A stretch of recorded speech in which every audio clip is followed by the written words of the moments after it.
Evening children, आज हम लोग जो चैप्टर स्टार्ट करने वाले हैं chapter number 7 of the NCERT, that is system of particles and rotational motion. एक बढ़िया चैप्टर है। लोग ये कहते हैं कि इसमें डिफिकल्टी लेवल थोड़ा सा ज्यादा है, लेकिन ऐसा कुछ भी नहीं। भ्रम की स्थिति है बेटा कि डिफिकल्टी लेवल इसमें है। फिजिक्स में पढ़ा गया कोई भी चैप्टर अगर आप ध्यान से पढ़ेंगे, जितनी बातें मैं बता रहा हूं उनको सुनेंगे, फंडामेंटली उनको अप्लाई करेंगे, तो डेफिनेटली आपको चैप्टर टफ नहीं लगेगा। दूसरी बात, इस साल बोर्ड ने कुछ पोर्शन डिलीट किया है। अनफॉर्चुनेटली बोर्ड ने बहुत इंपॉर्टेंट पोर्शन डिलीट कर दिया है, लेकिन हम लोग उस सारे पार्ट को पढ़ेंगे। जैसे हर चैप्टर में जो भी डिलीटेड पार्ट था पढ़ते हुए आए हैं, क्योंकि हमको फ्यूचर भी देखना है अपना, वैसे ही हम यहाँ पर भी सारा डिलीटेड पार्ट पढ़ेंगे। बस एक फर्क है, मैं आपको बताता चलूंगा कि ये पार्ट आपके सिलेबस में इंक्लूडेड नहीं है। अगर हम system of particles and rotational motion को चैप्टर को देखें तो दो पार्ट में टूटता है। एक system of particles, centre of मास का कंसेप्ट वगैरह, और दूसरा आपका रोटेशनल मोशन में मूवमेंट ऑफ फोर्स से स्टार्ट करके और रोलिंग मोशन तक मैं ले जाऊंगा। वो बात अलग है कि रोलिंग मोशन सिलेबस का पार्ट आपका नहीं, बट हम लोग पढ़ेंगे उसको। तो आज हम लोग जो टॉपिक स्टार्ट करेंगे that is the centre of मास। इससे पहले कि हम लोग स्टार्ट करें सेंटर ऑफ मास, मैं सबसे पहले आपके लिए डिफाइन करना चाहता हूं कि what do you mean by a rigid body. Rigid body के क्या मायने हैं, ये हमें देखते हैं कौन बच्चा बताएगा। कोई बताएगा भाई what do you mean by a rigid body? अगर मुझसे कह दिया जाए 1 मार्क्स में कभी कभी क्वेश्चन आ जा सकता है what is the rigid body, तो वहां पर आप क्या लिखेंगे?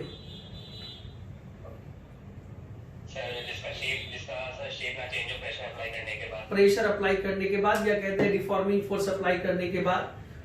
और इससे भी एक टेक्निकल डेफिनेशन भी हम लोग इसमें जोड़ देंगे ताकि कहीं मार्क्स कोई ना कटे। बिल्कुल सही बोला इस बच्चे ने। A body is said to be rigid body when we apply an external force on the body, there will be no deformation is produced in the body, there will be no shape change in the shape of the body, then that body is called the rigid body. किसी भी तरीके का कोई भी deformation ना produce हो on the application of the external force applied on the body, that is called the rigid body. दूसरी बात है बेटा, आप जानते हैं कि कोई भी बॉडी है, मान लीजिए एक रिजिड बॉडी आपको दे रखी है, ये कई सारे नंबर ऑफ पार्टिकल से मिलकर बनी हुई है। मान लीजिए मैं एक पार्टिकल यहां पर ये बात करूं और ये पार्टिकल ये बात करूं, और मान लेते हैं इनके बीच की जो डिस्टेंस है r है। ऐसे इनफाइनाइट नंबर ऑफ पार्टिकल से मान लो मिलकर ये बनी हुई है। तो मतलब इनफाइनाइट का मतलब very large number of the infinitely small particle से मिलकर बनी है। आप इस बॉडी के ऊपर डिफॉर्मिंग फोर्स अप्लाई करें and there will be no relative displacement. Relative displacement का मतलब इनकी आपस में जो डिस्टेंस है, आपस में जो सेपरेशन है मॉलिक्यूल्स की, there will be no relative displacement in the particles position of the particles. Means एक का दूसरे के रिस्पेक्ट में कोई भी रिलेटिव चेंज इन पोजीशन वहां पर ऑब्जर्व ना हो, then that body is said to be rigid body. तो कहते हैं body is said to be a rigid body when an external force is applied on the body, there will be no shape in there is a change in shape of the body, means that is there will be no relative displacement between the particles constituting that body is called the rigid body. ये तो बात रही कि rigid body क्या होती है। अब बात आती है कि center of mass क्या होता है। What do you mean by the center of mass? क्या होता है, significance क्या है, ये सारी बातें हम लोग यहां पर डिस्कस करते हैं। सेंटर ऑफ मास क्या कोई एक थ्योरेटिकल कंसेप्ट है या ऐसा कुछ होता भी है, ये सारी बातें 1 बाय 1 हम लोग करेंगे। छोटी बातें बट करना जरूरी। तो अगर एक सिंपल सी बात हम करें तो मैंने कहा सिंपल वर्ड्स में अगर डिफाइन करें, the point at which whole of the mass of the body, the point at which whole of the mass of the body is assumed to be concentrated, that is called the centre of mass. वो point किसी भी body में जिसमें हम माने, या वो system of particles का वो पॉइंट जहां पर हम ये माने कि पूरा का पूरा मास कंसंट्रेटेड है, that is called the centre of मास। थोड़ा और सा अगर इसको और थोड़ा सा मॉडिफाई करें डेफिनेशन को, तो कहते हैं कि the point about which the distribution of the mass is uniform, that point is called the center of mass. Means उस पॉइंट के अबाउट जो डिस्ट्रीब्यूशन ऑफ द मास होगा वहां पर स्पेस में, बॉडी पर, जो भी आप कहें, सिस्टम ऑफ पार्टिकल्स है तो स्पेस में, अगर बॉडी है तो over the body, that consider to be uniform, that is called the centre of mass. तो the point at which whole of the mass of the body is assumed to be concentrated. For example, मान लो एक block है, अगर इस point पर मैं कहता हूं कि यहां पर मैंने रिप्रेजेंट किया this is the centre of mass, means हमने मान लिया कि इस क्यूब का जितना भी मास है वो इस पॉइंट पर आपका कंसंट्रेटेड है. बात आती है कि क्या ऐसा कोई पॉइंट रियली एग्जिस्ट करता है? ऐसा कोई भी पॉइंट रियली एग्जिस्ट नहीं करता, इसलिए मैंने वर्ड यूज किया एज्यूम टू बी कंसंट्रेटेड.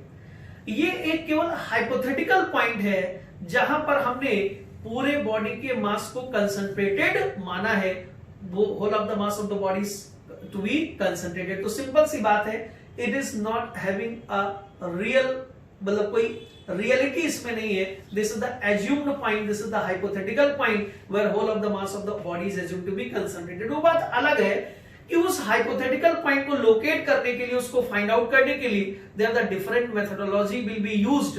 और हम वो हाइपोथेटिकल, ऐसा नहीं कि कहीं भी हम कह दें कि सेंटर ऑफ मास है, बाकायदा हम उसको मैथमेटिकली फाइंड आउट करेंगे कि eight which location that centre of mass, the centre of mass will B lies in lies of the body, कि किस पोजीशन पर सेंटर ऑफ मास बॉडी का लाई करेगा. अब बात आती है, कुछ पॉइंट्स हैं जिन पॉइंट्स को हम जरूर आपके सामने एक्सप्लेन करेंगे. एक दो पॉइंट्स होंगे जो आपको लगेंगे कि सर इतना बोलने की क्या जरूरत थी सेंटर ऑफ मास पर. मैंने कहा ना, बाल की खाल निकालेंगे इस चैप्टर में, एक पॉइंट को उधेड़ेंगे हम. सबसे पहली बात, हमसे कभी कभी क्वेश्चन ये पूछ देता है, is it necessary centre of mass of the body lies with in the body? जैसे मैंने यहां पर बॉडी के अंदर सेंटर ऑफ मास दिखा दिया, तो क्या ये जरूरी है कि सेंटर ऑफ मास बच्चा बॉडी के अंदर ही हमेशा लाई करेगा? तो आंसर है no. Is it not necessary. Centre of mass में be lies inside the body और outside the body. Centre of mass may be lies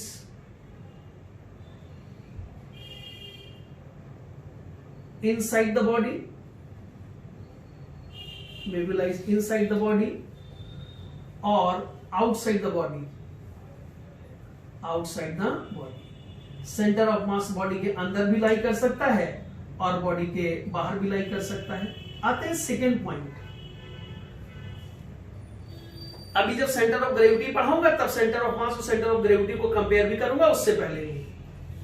दूसरी बात यह है बेटा, पहली बात तो यह हुई कि centre of mass may be lies inside the body and may be lies outside the body.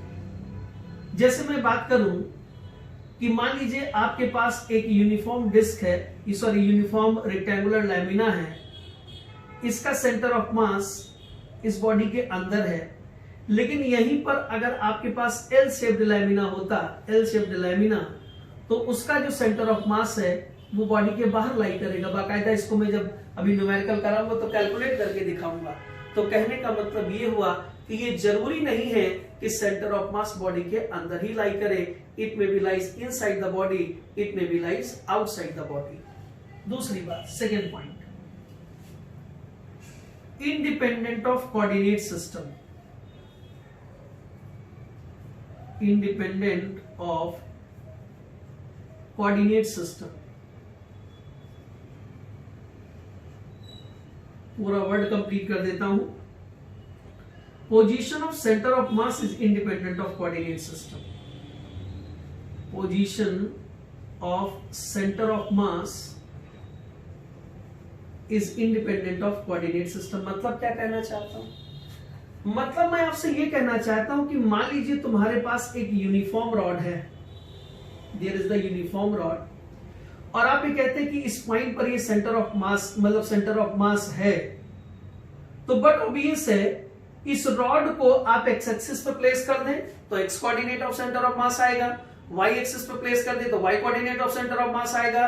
आप इसको ओरिजिन के रिस्पेक्ट में निकालें, कहीं और प्लेस कर दें, चाहे एक्स एक्सिस पे चाहे वाई एक्सिस, ये हमेशा इसका मिड पॉइंट ही रहेगा. कोऑर्डिनेट्स बदल सकते हैं डिपेंडिंग अपॉन दैट कि आपने किस सिस्टम में लिया है, लेकिन जो पोजीशन है, ये बेटा बात समझ रहे हो ना, पोजीशन और कोऑर्डिनेट, इस कोऑर्डिनेट की वैल्यू भाई बट ऑब्वियस है, अगर तुमने ओरिजिन के रिस्पेक्ट में मेजर किया, ये मान लो ओरिजिन है, तो ये कोऑर्डिनेट आपका एक्स कोऑर्डिनेट आएगा, और ये मिड पॉइंट, ये मान लो रॉड की लेंथ एल है, तो ये l/2, 0 आएगा। लेकिन यहीं पर अगर इस रॉड को तुमने आगे बढ़ा के रख दिया होता, यहां पर रख दिया होता, ये देखो ये 0, ये यहां पर मान लीजिए कोऑर्डिनेट l, 0 है, ये 2l, 0, तो ऐसे केस में सेंटर ऑफ मास का कोऑर्डिनेट 3l/2, 0 आता। कहने का मतलब ये हुआ कि पोजीशन ऑफ सेंटर ऑफ मास अभी भी मिड पॉइंट है, यहां पर भी मिड पॉइंट है, बदल क्या गए, कोऑर्डिनेट्स बदल गए। तो ध्यान देना, पोजीशन ऑफ सेंटर ऑफ मास कभी नहीं चेंज करेगा। पोजीशन ऑफ सेंटर ऑफ मास अगर मिड पॉइंट ऑफ रॉड पर है, तो वो मिड पॉइंट पर रॉड पर आएगा, तुम उसको कहीं पर भी मेजर कर सकते हो in the space. It depends on you, वो कोऑर्डिनेट सिस्टम पे नहीं डिपेंड करेगा, उसके कोऑर्डिनेट बदल सकते हैं, लेकिन जो पोजीशन ऑफ सेंटर ऑफ मास है वो नहीं बदल सकती। Means that will be the mid point, it means mid point. Got my point और नॉट? मेरे बच्चों को क्लियर है ये बात? Yes, sir. तीसरी बात आती है, थर्ड पॉइंट पर हम बात करते हैं, जब भी कोई भी ऑब्जेक्ट ट्रांसलेटरी मोशन करेगा, बच्चा जब भी कोई भी ऑब्जेक्ट ट्रांसलेटरी मोशन करेगा, उसके सेंटर ऑफ मास का कोऑर्डिनेट बदलता रहेगा। देखिए कैसे, जैसे मान लीजिए कोई भी बॉडी स्ट्रेट लाइन मोशन कर रही, एक्स एक्सिस पे जा रही है, मान लो एक बॉल ही ले लो, चलो लो एक स्फीयर ले लो, बॉल ले लो, कुछ भी ले लो, इसका सेंटर ऑफ मास मान लिया, मान लो ये ओरिजिन है, ये 0,0 से इसने स्टार्ट किया, ये कोऑर्डिनेट मान लो 0,1/2 है। जब यहां से आगे बढ़े बॉडी यहां पर मूव करके आ गई, तो कोऑर्डिनेट बदल गया ना, यहां पर आ गई तो कोऑर्डिनेट बदल गया ना, यहां पर आ गई तो कोऑर्डिनेट बदल गया ना। कहने का मतलब ये हुआ कि जैसे जैसे ट्रांसलेटरी मोशन के दौरान जो कोऑर्डिनेट्स ऑफ सेंटर ऑफ मास है वो लगातार क्या करेंगे, बदलते रहेंगे। बात पल्ले पड़ रही है? मैंने कहा अगर कोई भी बॉडी ट्रांसलेटरी मोशन करेगी तो उसके coordinates, mind my words, coordinates of the centre of मास बदलते रहेंगे। सिमिलरली, सॉरी नॉट सिमिलरली, अगर यही बॉडी रोटेशनल मोशन करती, मान लो ये बॉडी रोटेशनल मोशन कर रही है, अपनी एक्सिस के अबाउट को रोटेट कर रही है, तो इसका सेंटर ऑफ मास जहां पर है वो कोऑर्डिनेट रिमेन्स कांस्टेंट रहेगा। क्यों? क्योंकि वो अपनी एक्सिस के अबाउट रोटेट कर रही है, there will be no change in the coordinates of the centre of mass. तो कहने का मतलब ये हुआ, ट्रांसलेटरी मोशन के दौरान कोऑर्डिनेट्स ऑफ सेंटर ऑफ मास बदलेंगे, बट रोटेशनल मोशन के दौरान about an axis of rotation जो कोऑर्डिनेट्स है सेंटर ऑफ मास के वो कांस्टेंट रहेंगे। अब एक बात और आती है कि अगर बॉडीज सिमेट्रिक बॉडीज है, like rod, like a circular disc, like a ring, like a uniform rectangular disc, like a square lamina, तो अगर सिमेट्रिक और यूनिफॉर्म बॉडीज हैं तो उनके सेंटर ऑफ मास, पहली वर्ड यूज करना सिमेट्रिक बॉडीज, दूसरी यूनिफॉर्म। यूनिफॉर्म का मतलब ये हुआ कि उनमें जो डिस्ट्रीब्यूशन ऑफ मास है, अगर लेंथ है तो ओवर द लेंथ डिस्ट्रीब्यूट है, तो हर एक यूनिट लेंथ का मास सेम हो। अगर ओवर द एरिया डिस्ट्रीब्यूट है तो हर एक एलिमेंट्री एरिया का मास सेम हो। अगर over the volume mass distribute है तो हर एक वॉल्यूम का मास जो है सेम हो, हर एक यूनिट वॉल्यूम का मास सेम हो। कहने का मतलब ये हुआ कि अगर यूनिफॉर्म डिस्ट्रीब्यूशन ऑफ मास है और यूनिफॉर्म सिमेट्रिक बॉडीज हैं तो उनका सेंटर ऑफ मास उनके ज्योमेट्रिकल सेंटर पर लाई करता है। एनसीईआरटी का पहला अनसॉल्व्ड क्वेश्चन यही है। वहां पर आपको यूनिफॉर्म बॉडीज दे रखी गई हैं, उनके ज्योमेट्रिकल सेंटर पे उनका सेंटर ऑफ मास लाई करेगा। जैसे मुझसे कोई कह दे कि ये बताओ यहां पर रॉड में अगर यूनिफॉर्म रॉड है तो सेंटर ऑफ मास इसका मिड पॉइंट पे लाई करेगा, this is the centre of मास। अगर मान लीजिए आपके पास कोई सर्कुलर डिस्क है, ये डिस्क है, यूनिफॉर्म डिस्क है, इसका centre of mass mid point पर होगा, मतलब सॉरी सेंटर पर होगा। अगर मान लीजिए मेरे पास कोई स्क्वायर लैमिना है तो इसका ज्योमेट्रिकल सेंटर कहां पर होता है, जहां पर इसका डायगोनल इंटरसेक्ट करता है, तो जहां पर डायगोनल इसका इंटरसेक्ट करेगा वहीं पर सेंटर ऑफ मास होगा, मींस वहीं पर पूरा मास आप कंसंट्रेटेड मान सकते हैं। तो मैंने कहा अगर यूनिफॉर्म सिमेट्रिक बॉडीज हैं तो आप उनको एक पार्टिकल से रिप्लेस करते हैं by replacing particle on their geometrical centre and the particle having the mass equal to the total mass of the body. तो ये बात रही आपके सेंटर ऑफ मास की जो बेसिक डेफिनेशन है। अब हम लोग यहां पर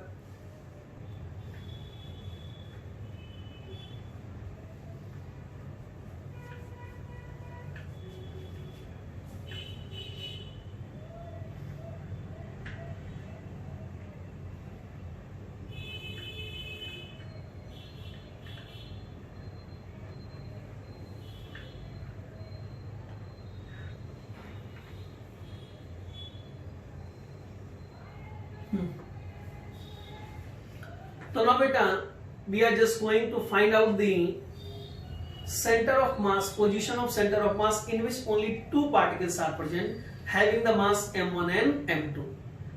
तो पहले मैं आपको डायरेक्ट फॉर्मूला बताता हूं, फिर उसको डिराइव भी करेंगे। एंड डिराइव सिर्फ इसलिए करेंगे क्योंकि हम लोग ये देखेंगे ना कि आखिर थोड़ा सा कहते हैं ना रगड़ होनी चाहिए। अगर आपको नो डाउट डेरिवेशन आपसे कभी नहीं पूछा जाने वाला, अगर पूछा जाता तो समझ लीजिए टीचर फिर आपसे खूब मेहनत कराना चाहता है, लेकिन उससे कुछ ना कुछ कंसेप्ट जरूर हमारे क्लियर होंगे। X axis, Y axis and the Z axis, और ये हमारा ओरिजिन है। मैंने कहा बेटा हमने एक सबसे छोटा सिंपलेस्ट सिस्टम लिया, बट ऑब्वियस एक सिस्टम में दो पार्टिकल से कम और क्या रहेंगे भाई, अकेला एक पार्टिकल तो कोई सिस्टम बनाएगा नहीं। तो हमने यहां पर दो पार्टिकल्स लिए। ये पार्टिकल है बेटा ऑफ मास m1, इस पार्टिकल का मास m1 है, और इसका जो पोजीशन वेक्टर है, the position vector of this particle is r1। Mass of the particle is m1 and the position of vector of the particle is r1। एक दूसरा particle हमने लिया, इस पार्टिकल का मास m2 है and the position vector of this particle is vector r2। This is the vector r2। हमें इसके centre of मास की पोजीशन निकालनी है कि अगर मैं इन दोनों पार्टिकल को हटा देता और एक पॉइंट मास मानता, एक पॉइंट मास मानता, एक पॉइंट पर पूरे मास को कंसंट्रेटेड मानता, तो वो कहां मानता। मैंने कहा चूंकि टू पार्टिकल सिस्टम है, वो पॉइंट इनके लाइन ज्वाइनिंग पर ही आएगा centre of mass.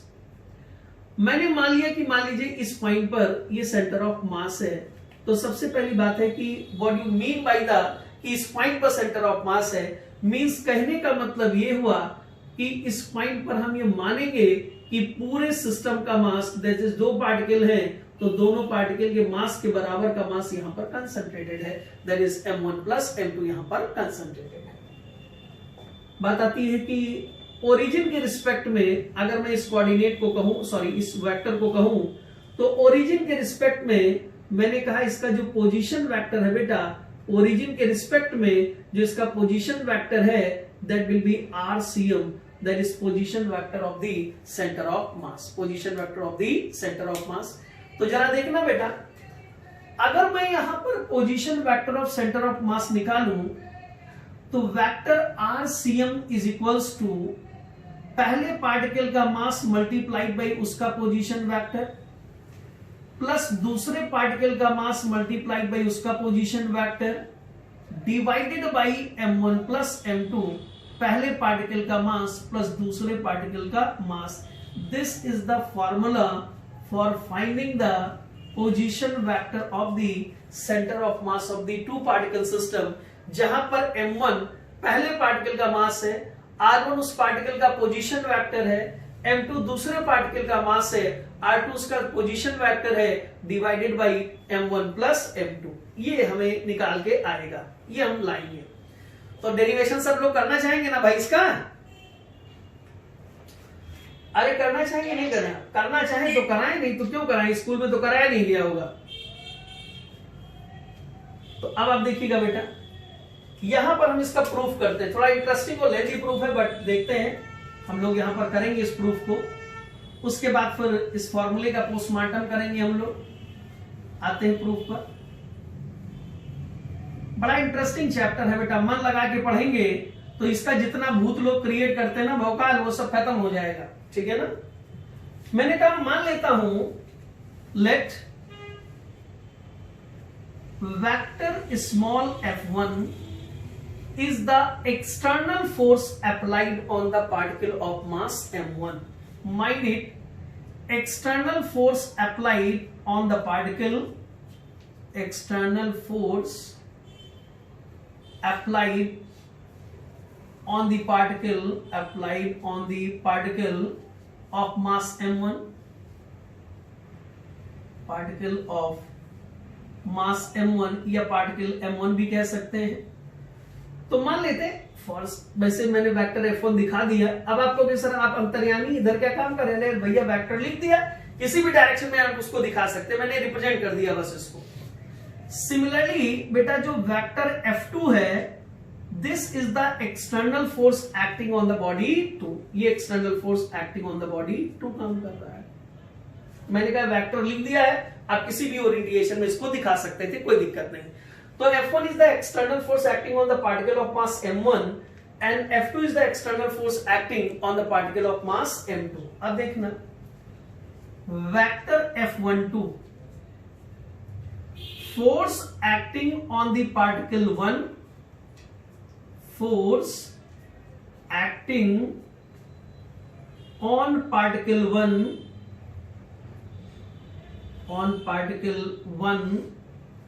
force acting on particle 1 due to particle 2। तो ये इंटरनल फोर्स हो गया बेटा, क्योंकि पार्टिकल 1 और 2 एक सिस्टम मिला रहे हो, 2 की वजह से 1 पे जो फोर्स काम कर रहा है, आपने कहा कि that is the force acting on the particle 1 due to particle 2, तो वो इंटरनल फोर्स हुआ ना बेटा। और ये इंटरनल फोर्स तुमको F12 दे रखा है, मैंने कहा मान लेते हैं ये F12 होगा, बट ऑब्वियस इंटरनल है तो इक्वल एंड अपोजिट होंगे, ये F12। सिमिलरली जो वेक्टर F21 है, this is the force acting on the 2 due to 1, force acting on 2 due to 1। बात आती है सर आप ये कैसे कह सकते हैं कि ये इक्वल एंड अपोजिट होंगे? मुझसे बिल्कुल आप ये रीजनिंग पूछिए, कैसे आप कैसे कह देंगे कि ये दोनों इक्वल एंड अपोजिट? इसलिए कह देंगे क्योंकि सिस्टम को अगर स्टेबल रहना है तो इंटरनल फोर्सेस का बैलेंस होना जरूरी है, अदरवाइज अगर इंटरनल फोर्सेस बैलेंस नहीं है तो सिस्टम स्टेबल नहीं होगा। अगर आप ये कहते हैं कि इनके पोजीशन वेक्टर यहां पर R1 फिक्स है या R2 फिक्स है, इसका मतलब M1 और M2 मास के जो दो पार्टिकल्स है यहां पर, इनका सिस्टम एक स्टेबल सिस्टम है और इसके लिए जरूरी है कि इंटरनल फोर्सेस आपके बैलेंस रहे। Got my point? अब आप देखिए ना, मैं net force on the particle 1 कहूं, net force on particle 1, net force on particle 1 या पार्टिकल ऑफ मास m1, इस पे नेट फोर्स निकालूं तो this will be equals to vector F12, sorry vector small f1 plus vector F12, vector F1 plus vector F12। Similarly, net force on the particle of mass m2, that will be equals to vector F2 plus vector F21।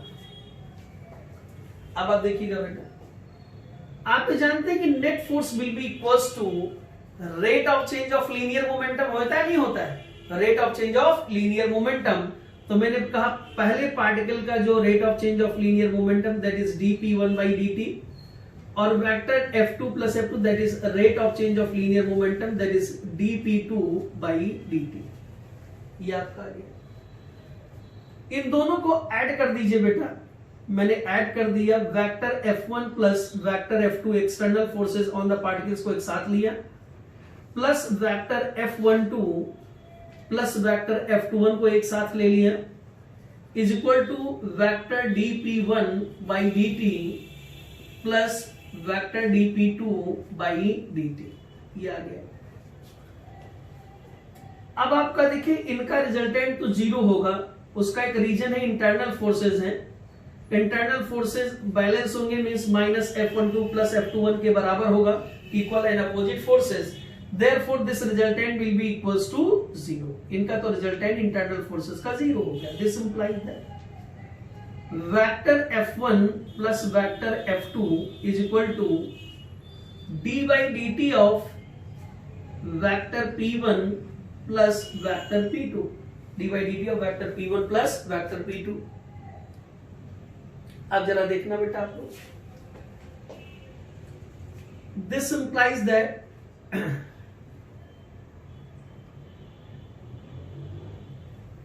vector F1 plus vector F2 is equals to d by dt of P1 को लिख सकते हैं पहले particle का mass multiplied by velocity that is m1v1, और दूसरे को लिख सकते हैं दूसरे पार्टिकल का mass multiplied by velocity that is m2v2। लिख सकते हैं बेटा? बताइए भाई, फिर आगे बढ़े। लिख सकते हैं ना भाई? Vector P1 m1 into v1 plus m2 v2 लिख सकते हैं? अरे बोलते रहो भाई। Now next will be vector F1 plus vector F2 is equals to d by dt of, यहां देखिएगा m1, वेलोसिटी को हम लिख सकते हैं rate of change of position. पहले पार्टिकल की पोजीशन r1 है, अगर मैं इसको rate of change of position लिखूं तो that is the dr1 by dt, and plus m2 v2 को अगर मैं रेट ऑफ चेंज ऑफ पोजीशन लिखूं that is it will be dr2 by dt, it is dr2 by dt, dr1 by dt plus dr2 by dt। Any doubt? अरे बोलते रहो भाई। Vector F1 plus vector F2 this equals to d by dt। अब आप एक काम करते हैं, यहां पर d बाई dt जो लिखा है इसको भी बाहर ले आओ। बाहर लाने का मतलब ये हुआ कि हमने r को डिफरेंशिएट किया तो dr1 बाई dt लिखा, हम उल्टा कर देते हैं, हम डिफरेंशिएट नहीं करेंगे। तो जब d बाई dt बाहर आएगा तो d स्क्वायर dt स्क्वायर हो जाएगा ना ये, and that is m1 r1 plus m2 r2। मेरे किसी बच्चे को इस स्टेप में कोई कंफ्यूजन तो नहीं है?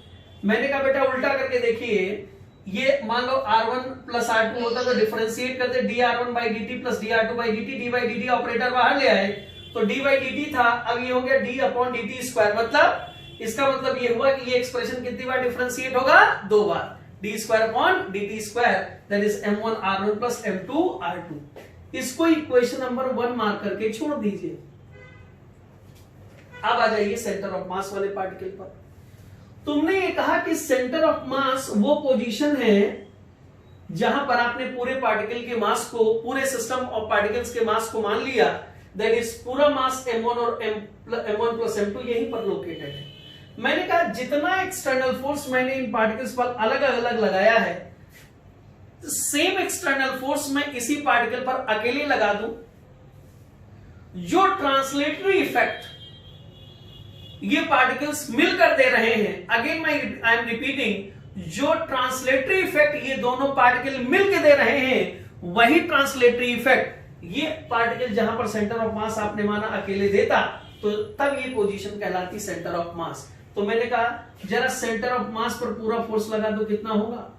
Vector F1 plus vector F2 is equal to rate of change of linear momentum of center of mass, that is dpcm by dt. This implies that vector F1 plus vector F2 d by dt of linear momentum of center of mass। आप ये कहते हो कि centre of मास का पूरा mass system of particles के बराबर है, तो अगर सेंटर ऑफ मास पर मास माना है तो कितना माना? m1 plus m2 multiplied by velocity of center of mass. This implies that vector F1 plus vector F2 is equals to m1 plus m2 आप बाहर कर दो, that is m1 plus m2, screen visible है वहां तक, m1 plus m2, और यहां पर d by dt of vcm। अब ये बताओ बेटा, velocity of centre of mass को आप फर्दर लिख सकते हो drcm by dt, that is the rate of change of position, drcm by dt, and this implies that vector F1 plus vector F2, this implies that vector F1 plus vector F2 is equal to m1 plus m2 into d square rcm divided by dt square। और ये equation number 2 आ गई। जब आपने ये माना कि दोनों particle अलग अलग थे तो ये इक्वेशन है, आपने दोनों पार्टिकल को एक पार्टिकल से रिप्लेस कर दिया, दैट इज सेंटर ऑफ मास से रिप्लेस कर दिया, ये इक्वेशन है। अगर बेटा हम इन दोनों को कंपेयर करें या इन दोनों को इक्वेट ही कर दें, कोई दिक्कत नहीं है, तो क्या पाएंगे आप, this implies that D square upon D T square, this from equation 1 and 2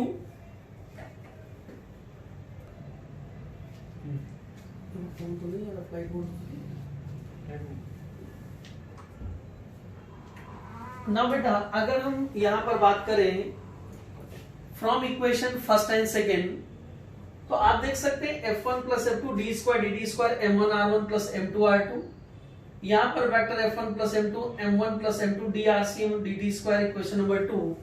तो इक्वेशन नंबर 1 एंड 2 से देखें तो m1 plus m2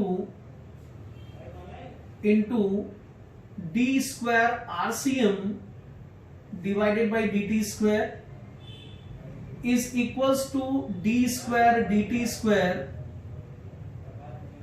m1 r1 plus m2 r2, m1 r1 plus m2 r2। अब आप देख सकते हैं बेटा यहां पर D RCM D T square, तो यहां पर आप देख सकते हैं यहां पर भी D square upon D T square, यहां पर भी D square upon D T square.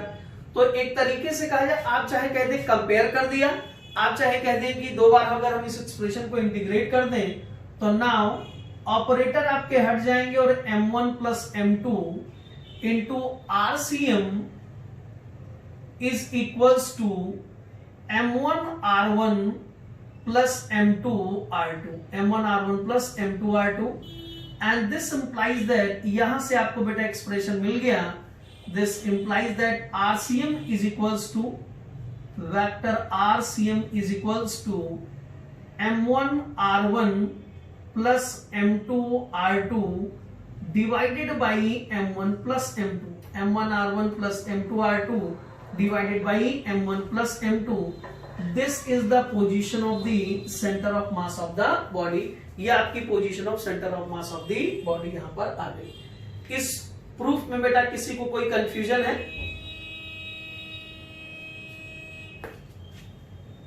इसी के आगे हम अब डिस्कस करते हैं, कुछ पॉइंट ऑफ डिस्कशन से उनको जरा देख लेते हैं और वहां से कुछ कंक्लूजन्स भी निकालेंगे डिस्कशंस, और वो कॉमन कंक्लूजन्स आपके आगे भी काम करेंगे। जिससे पहला काम है, मान लीजिए टू पार्टिकल सिस्टम है और हम ये कह दें कि centre of mass lies at origin. अगर सेंटर ऑफ मास ओरिजिन पर लाई कर रहा है तो आरसीएम हमने 0 रख दिया। अगर ऐसा हुआ तो this implies that m1 r1 plus m2 r2, m1 r1 plus m2 r2 is equal to 0 है। This implies that m1 r1 is equals to minus m2 r2 है। This implies that vector r1 is equals to minus m2 divided by m1 multiplied by r2 है। जहां पर ये negative sign signify करता है कि आप देख सकते हैं कि ये पोजीशन वेक्टर्स अपोजिट डायरेक्शन में दिख रहा है, मींस अगर टू पार्टिकल सिस्टम है, सेंटर ऑफ मास ओरिजिन पे लाई कर रहा है, तो एक पार्टिकल अगर लेफ्ट ऑफ ओरिजिन में है एग्जांपल के तौर पर, तो दूसरा पार्टिकल क्या होगा, राइट ऑफ ओरिजिन पर होगा। This is the significance of this negative sign. दूसरा सिग्निफिकेंस यहां पर देखिएगा, दूसरा सिग्निफिकेंस क्या है, अगर मैं कह दूं if m2 is much greater than m1, m2 या m2 is greater than m1, much क्यों, m2 is greater than m1। अगर m2 ग्रेटर देन m1 हो तो ये रेशियो ग्रेटर देन 1 हुआ। दिस इंप्लाइज दैट r1, यहां पर जो r1 होगा, mod of r1 is greater than mod of r2, means r1 की वैल्यू r2 से ज्यादा होगी। मतलब क्या कहना चाहते हैं, पार्टिकल कौन सा हैवियर था, m2, पोजीशन किसकी ज्यादा है, r1 की। मतलब ये हुआ कि अगर आपके पास टू पार्टिकल सिस्टम है मान लीजिए, और यहां पर आपके सेंटर ऑफ ये मान लीजिए m1 है और ये m2 है, तो m2 ग्रेटर देन m1 है, तो अगर ये सेंटर ऑफ मास की पोजीशन मान लीजिए यहां पर माने, तो कैसे मानना चाहिए हमें, जिस पार्टिकल का मास ज्यादा है आप देख सकते हैं उसके लिए पोजीशन क्लोजेस्ट है, मींस पोजीशन कम है। मींस जो हैवियर पार्टिकल है सेंटर ऑफ मास उसके क्लोज होगा, जो लाइटर पार्टिकल है उससे सेंटर ऑफ मास अवे होगा। मींस एक बात हमारी समझ में आ जाए कि अगर हम टू पार्टिकल का सेंटर ऑफ मास निकाल रहे हैं तो सेंटर ऑफ मास निकालने में the centre of mass will be more shifted towards the heavier मास।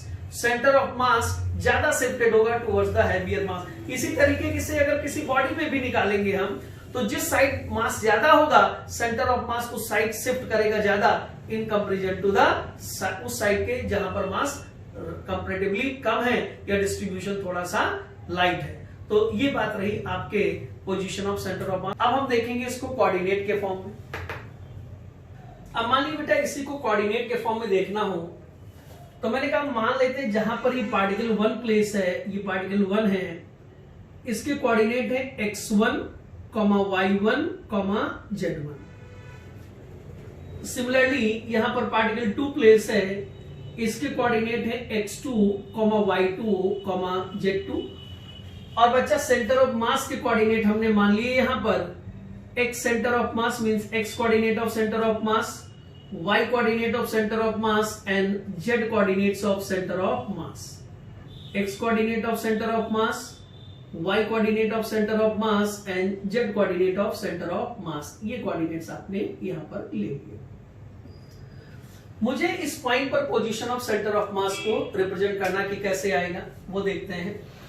तो यहां पर अगर आप देखें position of centre of mass को तो आपने फॉर्मूला डिराइव किया RCM is equals to M1 vector R1 plus M2 vector R2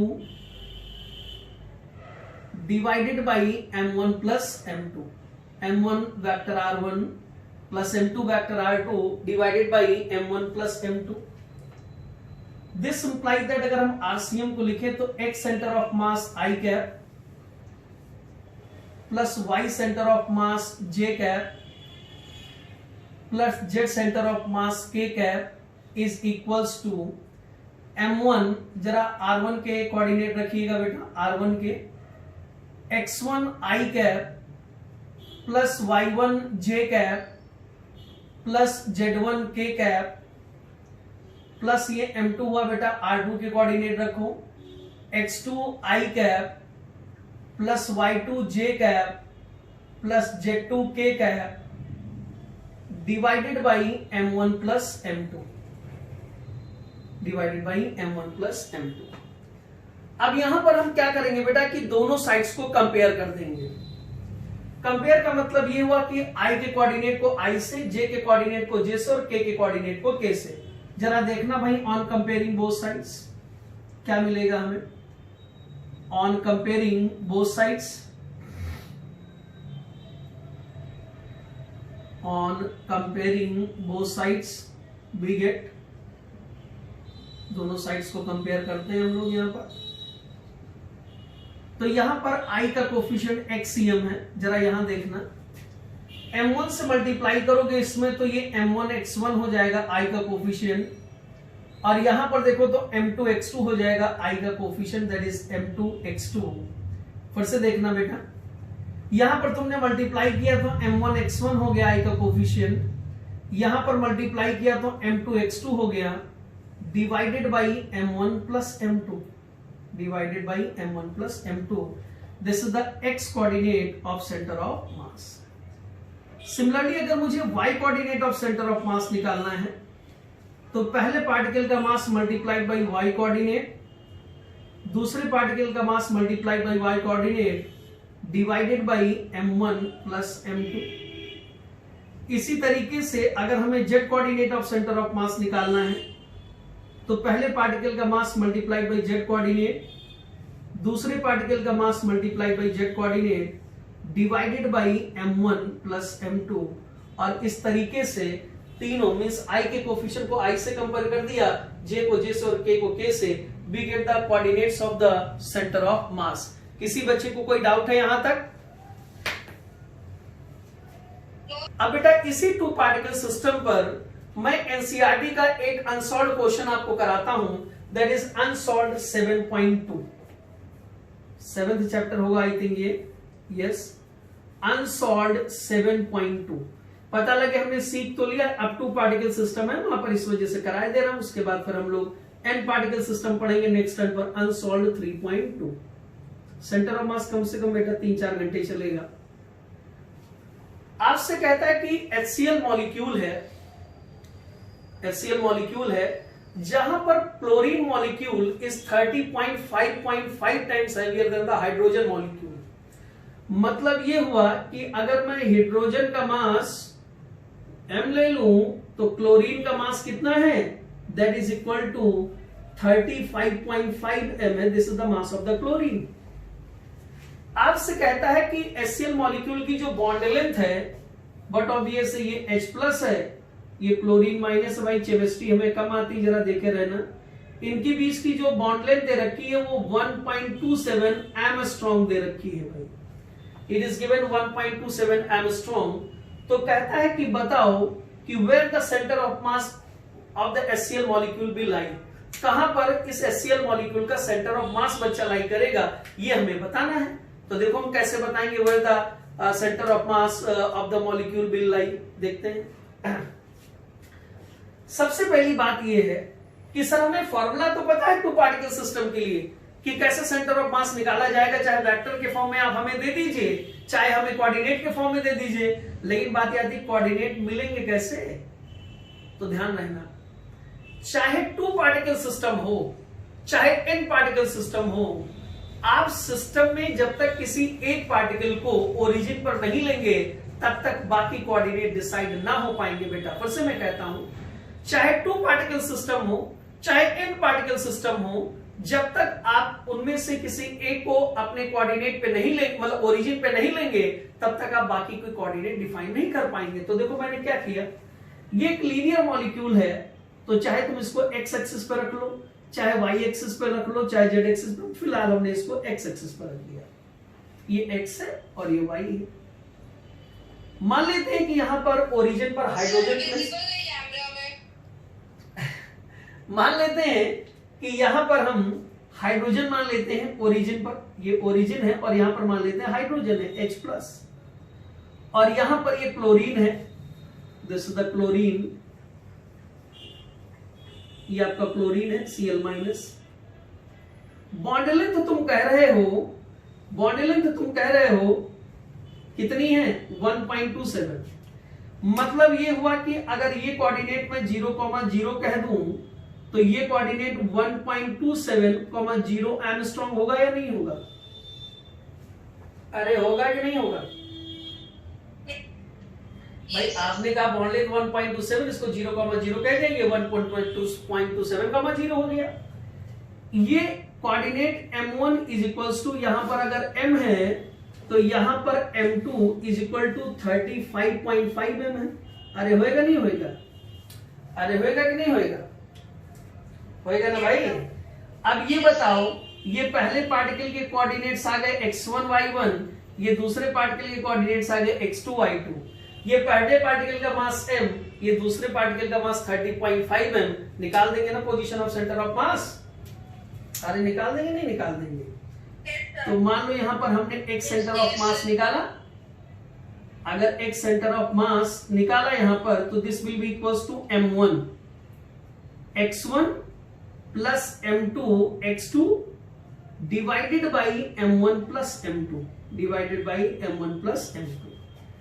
this implies that x centre of mass is equals to, अगर m1 की बात करें तो m है, x1 की बात करें तो ओरिजिन है, m2 की बात करें 30.5 m है, और x2 की बात करें तो 1.27 है, divided by m plus 35.5 m है। This implies that x centre of mass is equal to, this implies that x centre of mass is equal to 35.5 m into 1.27 divided by 36.5 m। यहां से ये cancel हो जाएगा। This implies that x centre of mass 35.5, या वही solve कर देते, इतना लंबा चौड़ा खींचने की जरूरत क्या है। 1.27 आप इसको सॉल्व करोगे, ये आएगा 1.23 एंगस्ट्रॉम। y सेंटर ऑफ मास खोजने गए तो ये बताओ y1 भी 0 है और y2 भी 0 है, तो y सेंटर ऑफ मास क्या मिलेगा 0।